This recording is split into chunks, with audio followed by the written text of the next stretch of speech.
اور گرفتاریاں تھی ہر طرف سے، ہندوستان کی فورسز نے بے تحاشا مارداڑ کی، جیسے گاؤ قتل کا مسخر تھا، بعد میں مختلف جگہوں پہ، لیکن اس دوران یوتھ کو مستقل اس چکی سے پیسا جاتا تھا کہ جیلوں میں تھے، انٹروگیشن سینٹروں میں تھے۔ ان دنوں چونکہ تحریک اس نوعیت کی تھی کہ توجہ اس طرف اتنی نہیں تھی۔ ٹھیک ہے، آج کی جو صورتحال ہے، ابھی دیکھیں نا کسٹوڈین کلنگ میں، جیسے آلریڈی یورپی یونین کا ایک آیا گمنام قبروں کے حوالے سے، جس کو آپ بھی جانتے ہیں، لیکن اس وقت جو صورتحال ہے 5 اگست کے بعد، 5 اگست کے بعد آپ دیکھیں مستقل ہمارے روز تقریباً 2، 3، 5 ایک شہید کیے اور جاتے ہیں، یوتھ اور یہ سارا 18 سے لے کے 25 سال کی یوتھ ہے۔ اور اب دیکھیں نا، یہ ایک سلسلہ جب چلا شروع ہوا کہ جی گرفتار کیا، جیل بھیج دیا، لیکن ابھی آپ دیکھیں 2 کو شہید کیا گیا۔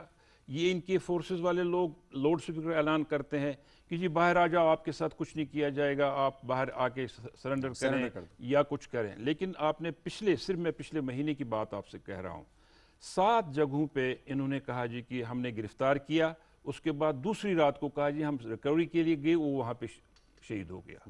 یہ ایک نیا طریقہ ہے، انہوں نے فیصلہ کیا ہے کہ جی چاہے گرفتار ہو یا وہاں پہ شہید کیا جائے، اس کو زندہ نہیں رکھنا ہے۔ اور لیکن یہ ہندوستان کی خام خیالی ہے، اس نے یہ چیزیں 2008 میں بھی کی، 2016 میں بھی کی، اور یہی 2008 میں یوتھ آپ دیکھیں گے کہ لاکھوں کی تعداد میں سڑکوں پہ تھی۔ 2016 میں برہان شہید وانی کی شہادت کے بعد لاکھوں میں سڑکوں پہ تھی۔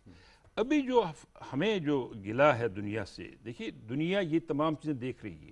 اقوام متحدہ کے ہیومن رائٹس کمیشن نے ایک بہت بڑی رپورٹ کشمیر پہ شائع کی، ٹھیک ہے، لیکن عملی جامہ ان چیزوں پہ نہیں ہوا ہے، امپلیمنٹ نہیں کی گئی۔ ہندوستان نے اس سے جو فائدہ اٹھایا، خاص کر موجودہ رجیم جو وہاں پہ بی جے پی کی ہے، انہوں نے سمجھا کہ ہمیں کھلی چھوٹ، ہم جو چاہے مرضی کریں، جو کنڈیم کریں گے وہ بھی ہم اس کو رسپونڈ کر دیں گے، بلکہ ریورٹ کر دیں گے۔ یور ٹیک رفیق ڈار صاحب، ریوارڈ ملتا ہے ان کو یوتھ کو مارنے پہ؟ ہم کی کچھ رپورٹس ایسی بھی آئی ہیں کہ شاید کچھ ڈالرز ملتے ہیں، کچھ اماؤنٹ ملتی ہے، از اٹ ٹرو؟ یس، دیکھیں یہ بالکل حقیقت ہے۔ انہوں نے مختلف قسم کے پرائزز نکالے ہیں مختلف کیٹیگریز کے لوگوں کے لیے، اور باضابطہ چاہے وہ پولیس فورس کا ہو، چاہے وہ نیم فوجی دستہ ہو، اور یا چاہے وہ بارڈر سیکیورٹی فورس ہو، یا ایون آرمی ہو، انہوں نے باضابطہ ایک نوجوان کو ڈیڈ باڈی دکھانے پہ ان کو باضابطہ پرائزز ملتے ہیں۔ اتنا ہی نہیں کہ مانیٹری فنڈز، بلکہ اس کے بعد ان کو بڑے بڑے اعزازات۔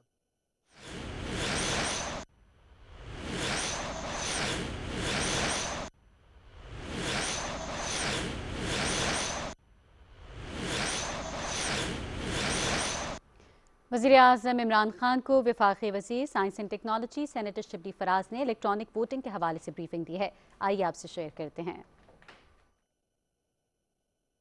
میں سر پہلے 1 منٹ کے لیے میں آپ کو بتا دوں کہ سر اس بیسیکلی مشین کی کیا خاصیتیں ہیں۔ Number 1 is user friendly, both for the voter and for the presiding officer. دوسری چیز یہ ہے کہ سر یہ سیکیور ہے، بیکاز اس میں کوئی سافٹ ویئر نہیں ہے، کوئی آپریٹنگ سسٹم نہیں ہے، نہ اس میں کوئی انٹرنیٹ کا کنیکشن ہے اور نہ وائی فائی ہے، so it can not be influence. اور تیسری چیز سر یہ کہ یہ ڈیورنگ دا پول ریگنگ جو ہوتی ہے یا آفٹر دا پول ریگنگ، اس کو بھی ایڈریس کرتا ہے یہ بیسیکلی، اور بعد میں آڈٹ کے لیے بھی ہیلپ فل ہے۔ تو sir this is the machine, this will be the presiding officer sitting here. So Ali you be the presiding officer, یہ سیل ہوگا، اس کو اتارا۔ So presiding officer can start, stop, generate the result, enable the machine, and at any time he can check how many votes have been casted in the machine. Achha. So for starting the voting process, he will press start button. After that, in the presence of the polling agents, he will place the seal back and place a sticker seal so that it should be. Okay, سمجھ گیا، ٹھیک ہے سر۔ پھر سر ہم آئیں گے، یہ سر سارا ایکچوئل ریئل ہے، دس از الیکشن کمیشن کا وہ ہے، اور سر یہ جو سب ہے یہ بھی الیکشن کمیشن کا ہے۔ تو sir we request you to just unveil it, so to say یہ سر بس اس کو دس از دا مشین۔ اچھا نہیں وہ کیا ہے، وہ تو کنٹرول پروسیس کے لیے، اب اس کو ہٹا دیں سارے کینڈیڈیٹ اس کو ہٹا دیں۔ یہ سر یہ ایکچوئل پولنگ بوتھ ہے، وہ اسی کے لیے ہوتا ہے۔ اب سر ادھر آپ یہ دیکھیں گے, ادھر آپ چوز کریں گے if you want to. اس طرح اگر ہم کریں. سر اب اس میں یہ ہے کہ پولنگ جو پریزائڈنگ آفیسر ہے اس نے ویریفائی کر لیا, اس نے مشین کو انیبل کر دیا. Enable کر دیا. So this is enabled now. Now sir you can press any button you want. یا ہو گیا تو سر یہ اس کو پرنٹر اسی جب the moment is done تو instantly. تو یہ پہلے تمہارا یہ بھی ہو گیا, اس کے بعد یہ پیپر ٹریل بھی آ گیا. پیپر ٹریل بھی آ گئی. تو اگر میں چیک کرنا چاہتا ہوں تو میں یہ پیپر ٹریل ہے, نہیں تو وہ بالکل. اور جیسے ہی آپ کا یہ ختم ہوگا ووٹنگ دبائیں گے تو ہمیں پتہ چل جائے گا. سر ابھی آپ کو بتاتا ہوں. یہ آ گیا یہ سر اب پیپر ٹریل آ گیا. سر یہ آپ اس میں جو ہے کاسٹ کر دیں گے. کاسٹ کر دیں گے. اور اس میں بھی ریکارڈ آ جاتا ہے. اس میں بھی ریکارڈ آ جاتا ہے. سر اس میں ریکارڈ ہوتا ہے. سر ریکارڈ اس میں آ جاتا ہے سارا. اچھا میرا سب سے بڑا point sir the moment the election finishes ہم یہ دبائیں گے اور رزلٹ آ جائے گا. سر آپ ادھر آ جائیں نا, یہ آپ کو ایک دم یہ ختم ہو گیا. ایک ووٹ سر آپ کا ڈلا ہے. آپ یہ دیکھیں 2 ووٹ ہیں, ایک آپ نے پہلے دبایا نکلا تھا, 2 ووٹس ہیں. ایٹ دا مومنٹ جیسے ہی ووٹنگ کا ٹائم ختم ہو گیا کلوز کر دیا, اس کے بعد مشین کوئی ووٹ نہیں کاسٹ کرے گی, جو مرضی ہو جائے. And just press this button اور یو ہیو فارم 45 جس میں ساری انفارمیشن ہے.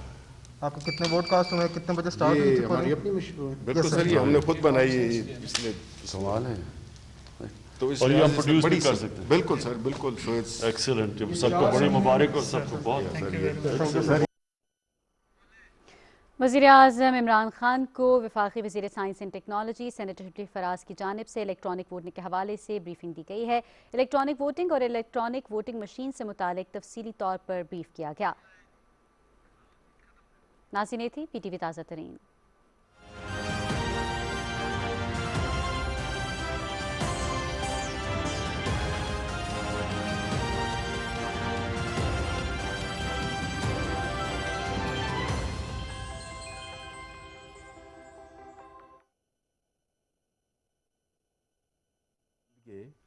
پورے علاقے میں گھمایا دہشت پھیلانے کے لیے, اور اس میجر کو بعد میں ایوارڈ بھی دیا گیا. اور اس کہنے کا مقصد, یہ مثال دینے کا مقصد یہ تھا کہ جس نے یہ worst level of human rights جو وائلیشن ہے, but he was given highest level of price.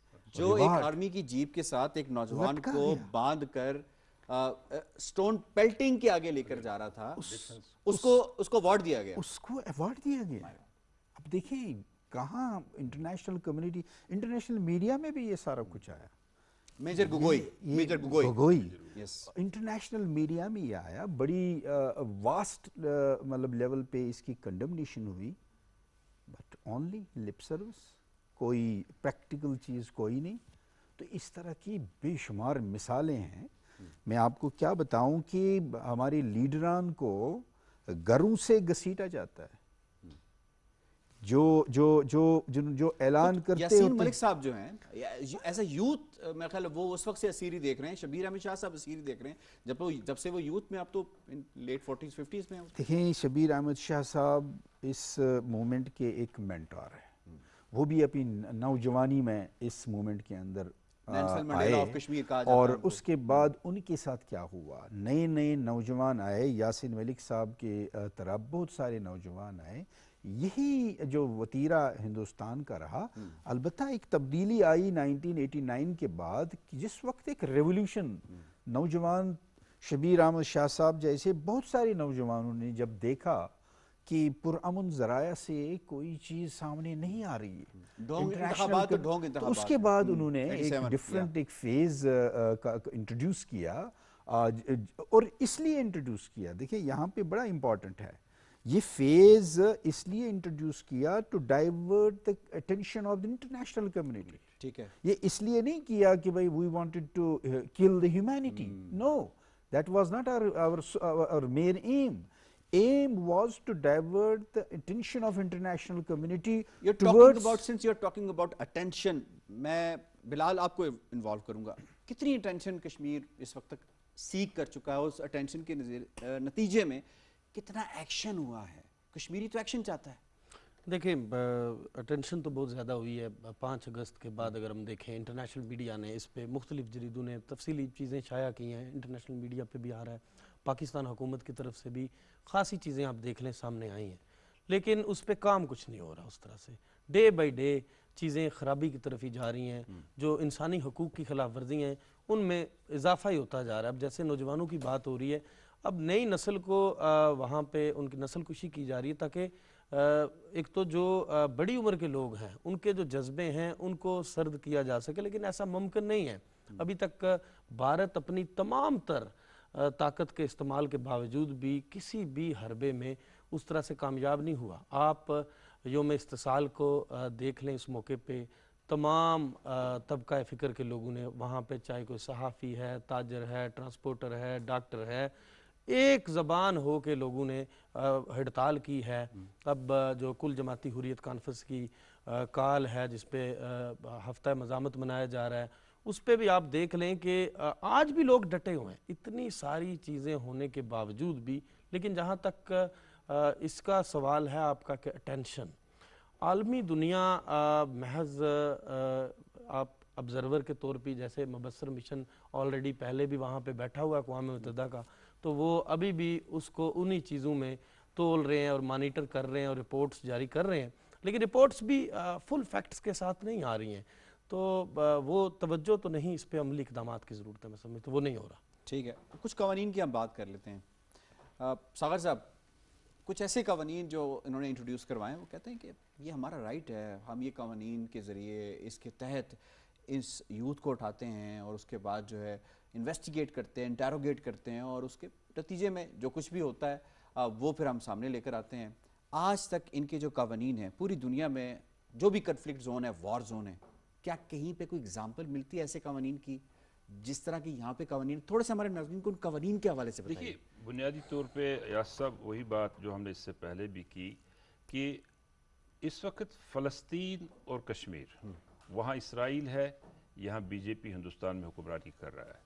دونوں جگہوں پہ قوانین کی کوئی پاسداری نہیں, اور انہوں نے اپنی فوج کو کور کیا ہے قوانین کے لحاظ سے. مطلب اگر کوئی فوجی کو مطلب میں آپ کو بتاؤں 1989 سے پہلے کشمیر میں ہندوستان کا کوئی ادارہ, چاہے وہ بی ایس ایف ہے, آرمی ہے, یا باہر کی ایون را یا آئی بی, یہ مداخلت نہیں کر سکتے. مطلب مثال میں آپ کو بتاؤں, اپنی بتا رہا ہوں آپ کو, میں اگر انٹروگیشن سینٹر میں بھی ہوں, جب تک کشمیر پولیس کا آدمی اس کے ساتھ نہ ہو مجھ سے بات نہیں کر سکتا تھا.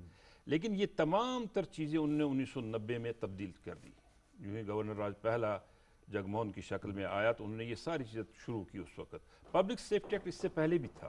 پبلک سیفٹی ایکٹ کے تحت میں بھی بند رہا ہوں, رفیق صاحب, ہم سب وہاں اس چیز کو بھگت رہے تھے. حالانکہ یہ پبلک سیفٹی ایکٹ جب بنایا گیا شیخ عبداللہ کے دور میں بنا, یہ وہاں جنگل میں جو چوری وغیرہ جنگلات کی کرتے تھے ان کے لیے بنا تھا. لیکن اس کا جو سب سے زیادہ ایفیکٹ پھر پڑا جو تحریک آزادی کی چلاتے تھے. دیکھیے, ابھی کوئی بھی قانون ہندوستان نے, اس کو دنیا نے ریجیکٹ کیا, لیکن سوال یہی ہے, ریجیکٹ کرنا الگ چیز ہے, کسی چیز پہ ہندوستان کو پابند کرنا یہ دوسری چیز ہے. ابھی تک جو صورتحال ہے وہ یہی ہے کہ بھارتیہ جنتا پارٹی نے آر ایس ایس کی شکل میں جس چیز کو امپلیمنٹ کرنے کی کوشش, وہ یہی ہے کہ ہمیں یہ دبانا ہے. لیکن ایک چیز ضرور یاد رکھیں یاسر صاحب, کوئی چیز دبانے کے بعد زیادہ تیزی سے ابھر آتی ہے. سپریس کریں گے تو جتنا بھی اس کا ایک بیک فائر ہوگا. اس کا بیک فائر ہوگا. اور قوانین پہ مزید بات بھی کریں گے. اس کو ٹیلی فون لائن پہ ہمیں جوائن کیا ہے راجہ فہیم کیانی صاحب نے. آپ صدر ہیں تحریک کشمیر یو کے بہت ہی زیادہ ایکٹیو ان شخصیات میں شمار ہوتا ہے ان کا, آپ کا, جنہوں نے ڈائسپورا کے اندر ہمیشہ تحریک آزادی کے حوالے سے روح پھونکتے رہتے ہیں اور کام کرتے رہتے ہیں اس حوالے سے. ویلکم ٹو پروگرام راجہ فہیم کیانی صاحب. ہم بات کر رہے ہیں اس کسٹوڈیل کلنگ کی اور ان نوجوانوں کی بربریت کے ساتھ جو کلنگ ہو رہی ہے بھارت کے اندر, مقبوضہ کشمیر کے اندر جو بھارت کر رہا ہے, اس حوالے سے آپ یہ فرمائیے گا کہ اس پر انٹرنیشنل کمیونٹی کتنی زیادہ اویئر ہے, اور اگر اویئر ہے جیسے کہ ہم انٹرنیشنل کمیونٹی دعویٰ کرتے ہوئے نظر آتی ہے, تو where is the action? Kayani صاحب. بہت بہت شکریہ یاسر رحمان صاحب, اس اہم موضوع پر مجھے ظاہر خیال کرنے کا موقع دیا آپ نے. یاد رکھیں کہ تاریخ گواہ ہے کہ جو بھی ایکسٹریمسٹ آرگنائزیشن یا کنٹری جو بھی عروج کی طرف جاتا ہے تو پھر اس کا ڈاؤن فال شروع ہونا شروع ہو جاتا ہے. تو بی جے پی کی جو ایکسٹریمسٹ آئیڈیالوجی ہے آر ایس ایس کی, وہ اپنے عروج کو پہنچ چکی ہے. اور جس طرح آپ نے کسٹوڈیل کلنگ کی بات کی، جس طرح نہتے کشمیریوں کو وہاں پر شہید کیا جا رہا ہے، تو میں سمجھتا ہوں کہ اب اس کا ڈاؤن فال شروع ہو چکا ہے، اور اس کے ہم نے مناظر انڈیا کے اندر بھی دیکھے ہیں اور مقبوضہ کشمیر کے اندر بھی دیکھے ہیں، اور بھارت جو نوشتہ دیوار یہ پڑھ لے کہ اس کی جو افواج ہے وہ کشمیر میں شکست کھا چکی ہے۔ شکست تو یہ ہوتی ہے کہ انہوں نے تو لوگوں کو فوجی ناجائز فوجی قبضے کے ذریعے غلام تو بنایا، لیکن مقبوضہ کشمیری ذہناً آزاد ہیں۔ جو قومیں ذہنی طور پر غلام بن جائیں وہ کبھی بھی آزادی کی منزل کو نہیں پا سکتی۔ تو میں سمجھتا ہوں کہ یہ انہوں نے کرفیو کا نافذ کرنا، پھر اس کے بعد اپنے جو ظلم و جبر کے جو ہتھ کنڈے استعمال کرنا، ان تمام ہتھ کنڈوں کے بعد کشمیری قوم کا جو جذبہ آزادی ہے اس کو ختم نہیں کر سکے، جو ان کی آزادی کی جو تمنا ہے اس کو ختم نہیں کر سکے۔ اور جو یہ مودی کی جتنے بھی ٹیکٹکس تھے 5 اگست 2019 کے بعد کہ آرٹیکل 370 کو بریگیڈ کر کے 35 کو بریگیڈ کر کے ان کو ہر حوالے سے ان کو کرپل کرنا، ان کو مجبور کرنا، ان کو بو ڈاؤن کرنا اپنی ہندوتوا آئیڈیالوجی کے سامنے، وہ مودی ناکام ہو چکا ہے، اور کشمیریوں کو ان کے پیدائشی اور جائز حق اور ارادیت کے مطالبے سے دستبردار نہیں کر سکا۔ ٹھیک ہے، تو میں سمجھتا ہوں کہ جو انٹرنیشنل کمیونٹی ہے وہ بھی اس سارے اس مظالم کو دیکھ رہی ہے، اور آپ ایک بیلنس شیٹ جو میڈیا کی یا باقی جو ہیومن رائٹس آرگنائزیشن کی جو رپورٹس ہیں اس کو اٹھائیں 5 اگست 2019 سے پہلے کی، اور آپ کی کہ دنیا نے مودی کے جو مظالم کو ایکسپوز بھی کیا ہے، اور جو مودی جو انڈیا کو ڈیجیٹل انڈیا دکھانا چاہتا ہے دنیا کے سامنے، اب دنیا جان چکی ہے ڈیجیٹل انڈیا نہیں ہے، یہ RSS کی ایکسٹریمسٹ آئیڈیالوجی رکھنے والا انڈیا ہے جو نہتے کشمیری پہ ظلم کر رہا ہے۔ انٹرنیشنل اخبارات دیکھیں تو درجنوں آرٹیکل مودی کی ایکسٹریمسٹ آئیڈیالوجی کے اوپر لکھے گئے ہیں، اور آج اچھا راجہ فہیم کیانی صاحب کشمیر کے بارے میں کہتے ہیں کہ جی یہ انفنشڈ ایجنڈا ہے تقسیم کا، اور برٹشرز جب یہاں سے گئے تھے تو انہوں نے اس یہاں پہ مقبوضہ کشمیر کو چھوڑ دیا، اس کا فیصلہ نہیں ہو سکا، بعد میں جو کچھ ہوا پھر یونائٹڈ نیشن میں معاملہ گیا، ریزولوشنز آئیں۔ خود جو برٹشرز لا میکرز ہیں وہ کس حد تک آپ کو ویلنگ نظر آتے ہیں، ان کی وائس ہوتی نظر آتی ہے مقبوضہ کشمیر کے عوام کے حوالے سے، ہیومن رائٹس وائلیشنز کے حوالے سے، اور خاص طور پہ جو آج کا ہمارا خصوصی موضوع ہے کسٹوڈیل کلنگز آف یوتھ کے حوالے سے؟ دیکھیں کہ یہ جو کشمیر ہے برٹن کا انفینش ایجنڈا، اور میں سمجھتا ہوں کہ جو اس آکوپیشن کی جو راہ ہموار کی تھی سیری ریڈ کلف نے کی تھی جب اس نے گرداسپور ڈسٹرکٹ جو پاکستان کا حصہ تھا اس کو انڈیا کا حصہ بنایا، اور اس نے بھارت کو ایک زمینی راستہ دیا کشمیر کی طرف، اور اس نے جب یہ اس نے ڈسیزن لیا تھا تو اس نے اپنے ڈسیزن میں لکھا تھا کہ کل اگر کشمیر بھارت کا حصہ بنتا ہے تو اس کو ایک زمینی راستہ دیا جائے۔ تو میں سمجھتا ہوں کہ لارڈ ماؤنٹ بیٹن اور نہرو اور اس نقشے کو عملی جامع بنانے کے لیے سیری ریڈ کلف نے جو بارڈر کمیشن جو ڈرا کیا تھا اس نے اس کو آکوپیشن کی جو پہلی بنیاد جو انہوں نے رکھی تھی۔ تو میں سمجھتا ہوں کہ برٹن کی ذمہ داری ہے کہ آج جو کشمیری سفر کر رہے ہیں اس میں سب سے بڑا حصہ برٹن کا بھی ہے کہ اس وقت برٹن اپنا رول پلے کرتا اور کشمیریوں کو ان کی مرضی کے مطابق اپنے مستقبل کا چننے کا موقع دیتا، تو میں سمجھتا ہوں کہ یہ برٹن کا جو بنیادی اخلاقی انسانی یہ رول بنتا ہے کہ وہ اب مسئلہ کشمیر کو حل کرنے کے لیے اپنا کردار ادا کریں۔ تو ٹھیک ہے، اب راجہ فہیم کیانی صاحب بہت شکریہ، آپ نے ہمیں وقت دیا، اور یقیناً آپ نے بتایا کہ انٹرنیشنل کمیونٹی کا ایک کردار ہے، اور خاص طور پہ برٹشرز کا تو ویسے ہی کردار ہے کہ جب وہ ایک ایجنڈے کو انفنش چھوڑ کے گئے ہیں۔ میں آپ کو انوالو کروں گا رفیق ڈار صاحب، گمنام قبروں کا جو معاملہ ہے وہ سامنے آیا، اس پہ کئی رپورٹس بھی آئیں، اور جو لوگ رپورٹس سامنے لے کر آئے ان کی جانوں کو بھی خدشہ ہوا، خطرہ ہوا، بعد میں ان پہ اٹیکس کیے گئے کہ یہ بات کیوں کی، یہ رپورٹ کیوں کی گئی۔ ان قبروں کے بارے میں کچھ بتائیے گا آپ، تو یہ بھی آپ ذرا کنفرم کیجئے گا جو خبریں سامنے آ رہی ہیں کہ اب تو جسد خاکی بھی ان کے والدین کو حوالے نہیں کیا جاتا بلکہ ان کو بھی گمنام قبروں کی نظر کر دیا جاتا ہے۔ Is it true؟ جی بالکل درست آپ نے سنا ہے، یہی صورتحال اس وقت ہے۔ اگر کوئی نوجوان کسی کو شہید کیا جاتا ہے تو انہوں نے کوئی جگہ سونمرگ سائڈ سے کوئی مختص کی ہے، وہاں ان کے جسد خاکی لے جاتے ہیں، وہاں ان کو دفن کیا جاتا ہے، اور مقامی کوئی مولوی حضرات صاحب ہیں اور لوگ ہیں تو ان کو وہ رسومات بھی شاید وہ کس حد تک پورے کرتے، لیکن یہ حقیقت ہے۔ دیکھیں ہندوستان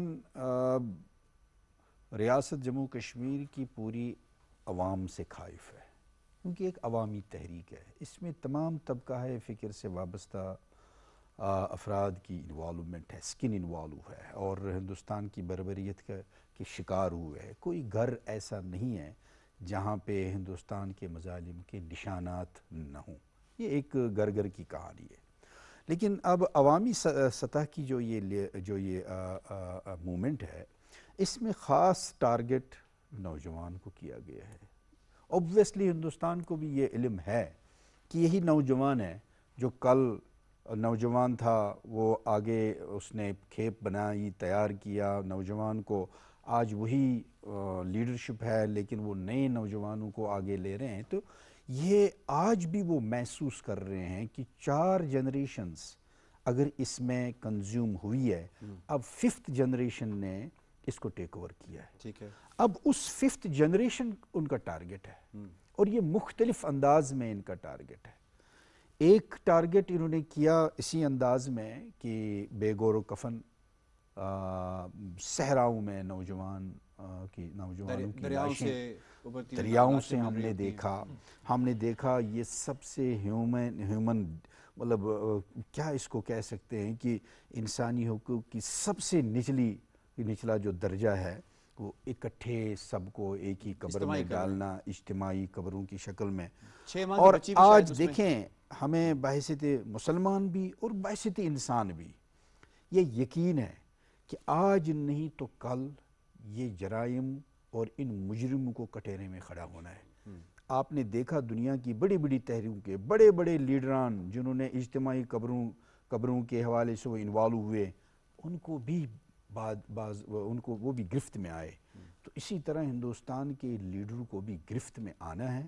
یہ جو قتل ناحق ہے، یہ اللہ تعالیٰ کا وعدہ ہے، یہ ایسے ہی رائے گاں نہیں جا سکتا۔ ان مظلوموں کی آواز ایک نہ ایک دن اس قدر ان کو پکڑے گی کہ پھر بچانے والا ان کا کوئی نہیں ہوگا۔ لیکن میں یہاں پہ یہ زور دینا چاہتا ہوں کہ اگرچہ ہندوستان کا ٹارگٹ یہی نوجوان ہے، لیکن یہ مومنٹ بھی آج اسی نوجوان کے ہاتھ میں ہے، اور تہیہ کیا ہوا ہے یہ قوم اس نوجوان قیادت کے سامنے کہ ہم حصول آزادی تک کسی بھی صورت میں نہ کمپرومائز نہیں کریں گے، نہ ہم تحریک آزادی سے دستبردار۔ میں ایک انٹرویو دیکھ رہا تھا محمود احمد ساغر صاحب، 2019 کے بعد سے تو مقبوضہ کشمیر سے انٹرویوز جو ہیں وہ سامنے نہیں آتے، لیکن اس سے پہلے ایک انٹرویو تھا، تو انٹرویور نے پوچھا ایک کشمیری نوجوان سے جس کی پیلٹ گن لگنے کی وجہ سے اس کی آنکھیں جا چکی تھیں، کہ آپ کیوں کرتے ہیں ایسا جب آپ کے پاس پتھر ہیں، آپ کے پاس کوئی اسلحہ نہیں، کچھ نہیں ہے؟ تو اس نے کہا کہ جب ہمیں بھارتی فوجیوں نے اٹھایا تو ہم نے اسے کہا کہ ہمیں مار دو، لیکن ہم ذلت کی زندگی نہیں جی سکتے۔ اگر کشمیریوں کا یہ جذبہ ہے تو آج تک آپ دیکھیں برہان مظفر وانی، اس سے پہلے کشمیری جس طرح ہم یاسین ملک صاحب کی بات کریں، شبیر احمد شاہ صاحب کی بات کریں، یوتھ کے اندر آپ نے صعوبتیں برداشت کی ہیں، تو پھر یہ یوتھ تو سرنڈر نہیں کرے گی؟ جی کسی صورت میں انشاءاللہ الرحمن نہیں۔ دیکھیے میں نے آپ سے ابتدا میں بھی کہا تھا، ہندوستان نے ایک طرف سے تو یہ دباؤ ہے نا 10 لاکھ فوجیوں کا، جب ہم اس کے آگے نہیں جھکے تو باقی وہ جو کچھ بھی کرے ہم نہیں جھکیں گے انشاءاللہ الرحمن۔ لیکن ہندوستان کی کوششیں ہر دفعہ رہی اس بات کو، اور اس وقت بھی یہی۔ اب دیکھیں یہ جو جسد خاکی نہیں دینا ہے والدین کو، اس کی وجہ کیا ہے؟ وہ بیچارہ تو چلا گیا ہمارا جوان، یہ تکلیف ان کے والدین کے، ان کے رشتہ داروں کو، ان کے ہمسایوں کو دینی ہے نا، اور اس کے ساتھ ساتھ جو خوف ہندوستان کو ہے، میسیج بھی دینا ہے، میسیج اس کی طرف سے میسیج، لیکن اس کو جو خوف ہے وہ یہ ہے کہ پبلک سڑکوں پہ ہزاروں کی تعداد میں لوگ جنازوں میں آتے ہیں نا، وہ تبھی آتے ہیں نا ان کو اپنے نوجوان محبوب ہیں، اور یہ تحریک کے لیے نوجوان اپنی قربانیاں دے رہا ہے۔ ہندوستان نے تمام تر حربے یا سب اپنا لیے۔ میں آپ کو بتاؤں کہ 2000 میں نے جو ذکر کیا، 2000 کے بعد ایک پالیسی انہوں نے بنائی، کشمیر کے نوجوانوں کو ایجوکیشن کے لیے ہندوستان میں لے جایا جائے۔ حیدرآباد، اپنا گجرات وغیرہ، میڈراس، بہت سی جگہوں پہ لے گئے، ہزاروں کی تعداد، راجستھان۔ لیکن جب وہی یوتھ واپس آئی اللہ کے فضل و کرم سے 2008 میں، آپ نے دیکھا کہ 8 لاکھ نوجوان سڑکوں پہ تھے، 2010 میں، 2016 میں، کے ساتھ انہوں نے کیا کیا انڈیا میں؟ یہ